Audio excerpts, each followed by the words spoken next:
అందుకు రైతులు 5 ఏళ్లు ఇబ్బందులు పడ్డారని అన్నారు సీఎం చంద్రబాబు. అమరావతిలో సీఆర్డీఏ భవనాన్ని ప్రారంభించిన సీఎం రాజధాని విషయంలో నాటి యూపీఏ ప్రభుత్వం లేనిపోని పంచాయతీ పెట్టిందని విమర్శించారు. భూమి కోసం ఎదురుచూస్తున్న సమయంలో అమరావతి రైతులు దారి చూపారని అన్నారు. రాజధాని వేసెల ప్రాంతమని మాట్లాడారని, ఎడారి శ్మశానం అన్నారని మండిపడ్డారు. ఇంత మంచి ప్రాంతం ఎక్కడా ఉండదన్నారు. 30-40 లక్షల ఎకరాలు సాగు చేసే నది కృష్ణా నది అని, ప్రపంచంలో ఎక్కడా లేని సిటీ అమరావతి అని తెలిపారు.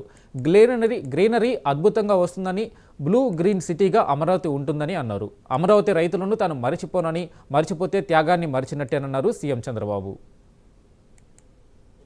2 రాష్ట్రాలుగా విభజన జరిగింది.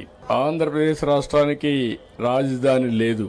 ఆ రోజు చట్టంలో పెట్టింది కూడా రాజధాని ఎక్కడ పెట్టాలనో నిర్ణయించడానికి ఒక కమిటీ వేస్తామని ఒక కమిటీ వేశారు. రాజధాని ఎక్కడ వస్తుందో చెప్పకుండా ఒక కమిటీ వేసి, రెండోది దానికి కావాల్సిన జాగా కూడా లేదు మనకు. మీరు గుర్తుపెట్టుకోవాలి. అలాంటి సమయంలో మన ఆలోచన విధానం ఏం చేయాలని ఆలోచించినప్పుడు ఎవరిని అడిగినా కూడా చాలా సింపుల్ గా 25 పార్లమెంట్లు ఉన్నాయి. ఒక పక్క 12, ఇంకొక పక్క 12, 13వ పార్లమెంట్ ఈ గుంటూరు. రాజధాని ఎక్కడ రావాలంటే ఇక్కడే రావాలని చెప్పాల్సింది పోయి దీనికి లేనిపోని పంచాయతీ పెట్టారు. నేను ఒకటే ఆలోచించాను, ప్రతి ఒక్క ఊరికి ఇచ్చేది కాదు, ఇది రాష్ట్ర భవిష్యత్తుకు ఉపయోగపడే రాజధానిగా ఉండాలి.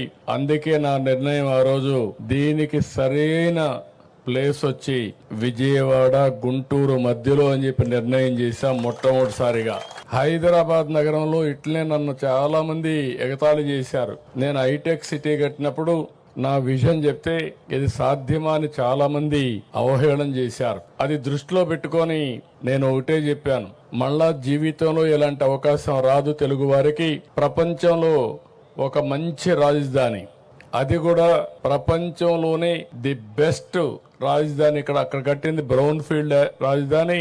ఇక్కడ గ్రీన్ ఫీల్డ్ రాజధాని కట్టాలంటే దేనికైనా ల్యాండ్ కావాలి. అలాంటి ప్రదేశం చాలా గవర్నమెంట్ ల్యాండ్స్ అని కొంతమంది హైదరాబాద్ నుంచి పాకిస్తాన్కి వెళ్లిపోయి ఆ ల్యాండ్స్ కూడా వదిలిపెట్టిపోయారు. అవన్నీ తీసుకొని నేను బ్రిక్ బై బ్రిక్ డెవలప్ చేశా. ఆ అనుభవం నాకుంది. అయితే ఇక్కడ ఏం చేయాలని నాకు అర్థం కాకపోతే నాకు దారి చూపించింది ఇక్కడుండే రైతాంగం అని చెప్పి మరొకసారి మీ అందరికీ విజ్ఞప్తి చేస్తున్నా. ఫస్ట్ టైం చరిత్రలో ప్రపంచంలోనే ల్యాండ్ పూలింగ్ కింద అందరూ కూడా ల్యాండ్ ఇచ్చిన ఏకైక చరిత్ర అమరావతి రాజధాని. అది నా జీవితంలో ఎప్పుడూ మర్చిపోలేను. పడిన కష్టాలు మర్చిపోతే భవిష్యత్తులో ఓసారి మనం అటు ఇటు వెళ్ళిపోతాం. మీ కష్టాలు నేను చూసా, మీ ఇబ్బందులు నేను చూసా, మీ త్యాగాలు చూసా. ఆ త్యాగాల ఫలితాలు మళ్ళీ మీరు అనుభవించడానికి నేను అన్ని విధాలుగా మీకు సహకరిస్తానని మరొక్కసారి మాట ఇస్తున్నా. దాంట్లో అనుమానమే లేదు. ఫేజ్ 2లో మీరందరూ కష్టాలు పడ్డారు. ఇచ్చిన నేరానికి లేకుంటే మీరు చేసిన త్యాగానికి మిమ్మల్ని నానా హింసలు పెట్టి, ఒకటి కాదు అన్ని హింసలు పెట్టారు. వాళ్ళ అక్కస్ ఎంతవరకు ఉందంటే కడాన మొన్న కూడా మీరు చూస్తే రాజధాని ప్రాంతం వేసెల ప్రాంతం అని మాట్లాడే పరిస్థితికి వచ్చారు. రాజధాని ఎక్కడుంది, ఇది ఒక ఎడారని మాట్లాడారు. రాజధాని ఎక్కడుంది, ఇది ఒక శ్మశానం అని మాట్లాడారు. ప్రతి ఒక్క వ్యక్తి ఉండే వాళ్ళల్లో మీ మైండ్లో అది ఉండాలి, మీ మనసులో అది ఉండాలి. ఉండి ఈ ఐకమత్యం దేనికి కాదు. ఈ రోజు ఈ సిటీని బ్రహ్మాండమైన సిటీగా నేను ఒకటే ఆలోచిస్తున్నా, నేను విజువలైజ్ చేసి చెప్తున్నా. ఇంత మంచి సిటీ, ఇంత మంచి ప్రాంతం ఎక్కడా ఉండదు.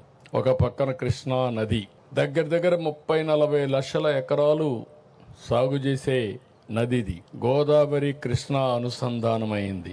రేపు రాష్ట్రంలో నదులన్నీ అనుసంధానం అయితే ఇక్కడి నుంచే నీళ్లు వెళ్తాయి. ఫ్రెష్ వాటర్ ఏ సిటీ కూడా లేదు భారతదేశంలో.